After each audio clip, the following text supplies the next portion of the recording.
5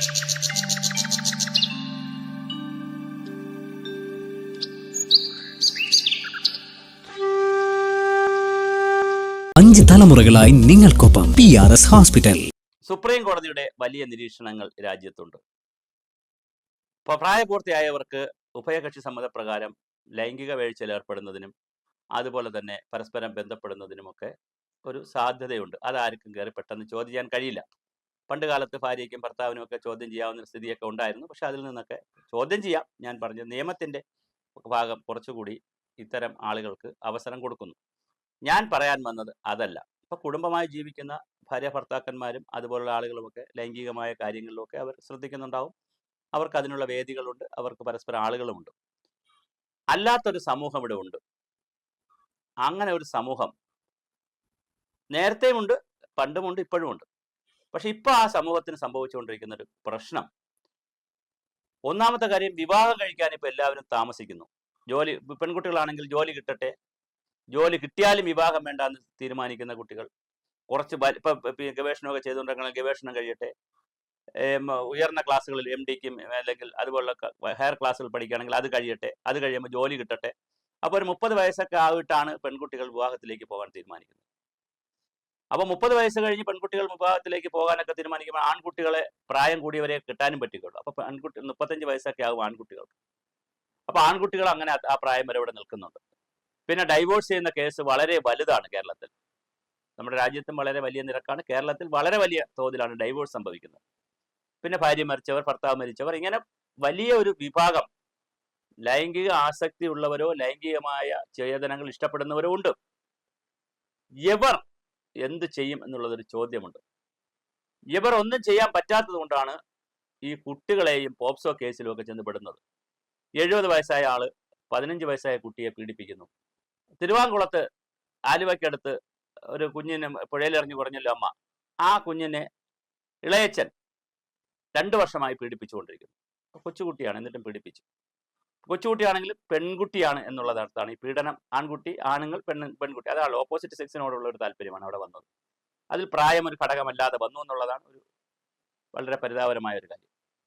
അങ്ങനെയൊക്കെ വരുമ്പോൾ ഞാൻ പറയാൻ വന്ന വിഷയം, ഇപ്പോൾ ബോംബെയിൽ റെഡ് സ്ട്രീറ്റ് ഉണ്ട്, കൽക്കട്ടയിൽ ഇതുപോലെ സ്ട്രീറ്റുകളുണ്ട്, ലോകത്ത് വിവിധ രാജ്യങ്ങളിൽ ഫ്രീ സെക്സ് അനുവദിച്ചിട്ടുണ്ട്. കൺസേൺ ഉണ്ടെങ്കിൽ ഇങ്ങനെ ചെയ്യുന്ന തെറ്റല്ല എന്ന് പറയുന്ന രാജ്യങ്ങളുണ്ട്.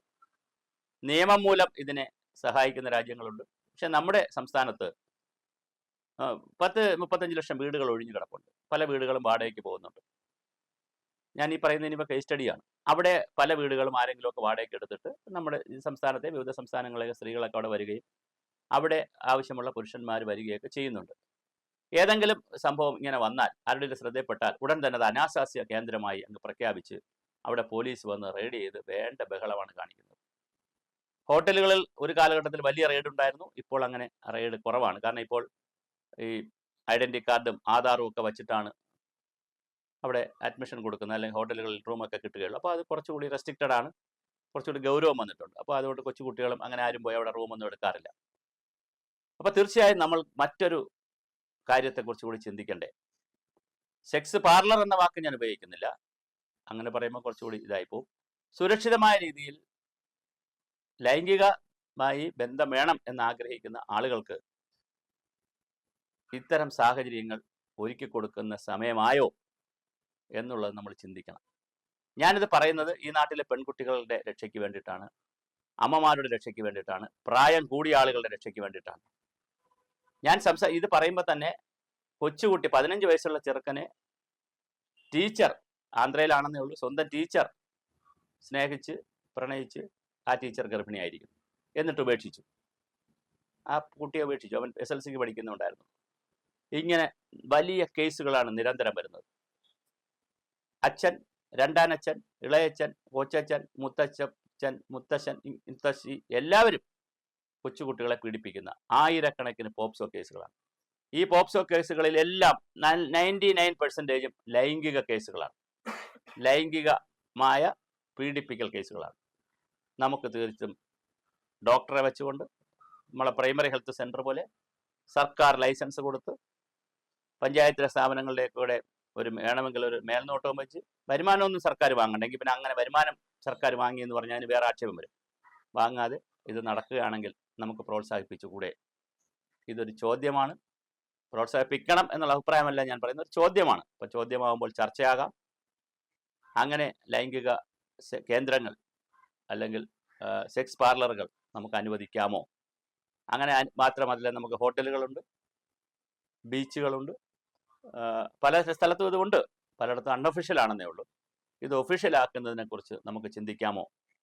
ഞാനിത് പറയുന്നത് ഈ രാജ്യത്തെ ബഹുഭൂരിപക്ഷം വരുന്ന ഇതിനോട് താല്പര്യമില്ലാത്ത, ഇതിന് താല്പര്യമില്ലാത്തെന്ന് ഞാൻ പറഞ്ഞില്ല, സമ്മതമില്ലാത്ത ആളുകളെ ട്രാപ്പ് ചെയ്ത് നശിപ്പിച്ച് അവർ അവസാന ആത്മഹത്യയിലേക്കും കൊലപാതകങ്ങളിലേക്കും പോകാതിരിക്കുവാനുള്ള ഒരു മരുന്ന് എന്നുള്ള നിലയിൽ, അല്ലാതെ എത്ര കണ്ടത് പിടിച്ചു വെക്കാൻ കഴിയും അല്ലെങ്കിൽ പിടിച്ചു നിർത്താൻ കഴിയുമെന്നുള്ളത് വലിയൊരു ചോദ്യമാണ്. പ്രത്യേകിച്ച് നമ്മൾ വിദേശ അറബ് രാജ്യങ്ങളിലൊക്കെ കൊടുത്തുകൊണ്ടിരുന്ന ഭക്ഷണങ്ങൾ, കുഴിമന്തി, അതുപോലെ തന്നെ അഫാം, പിന്നെ കുറേ ഭക്ഷണ രീതികളുണ്ട് ഇവിടെ. ബറോട്ട, ബീഫ്, ചിക്കൻ, മട്ടൻ, ഇങ്ങനെ നോൺ വെജ് ഫുഡ് ധാരാളമായി മലയാളി കഴിക്കുന്നുണ്ട്. ഇതെല്ലാം ശരീരത്തിൽ ഒരുപാട് കൊഴുപ്പും അതുപോലുള്ള മറ്റു വസ്തുക്കൾ ഉൽപ്പാദിപ്പിക്കുന്നുണ്ട്. അതുമെല്ലാം ലൈംഗിക ചോദനയെ വല്ലാതെ കൂട്ടുന്നതാണ്. ഇതെല്ലാം ശാസ്ത്രീയമായി തെളിയിക്കപ്പെട്ട കാര്യമാണ്.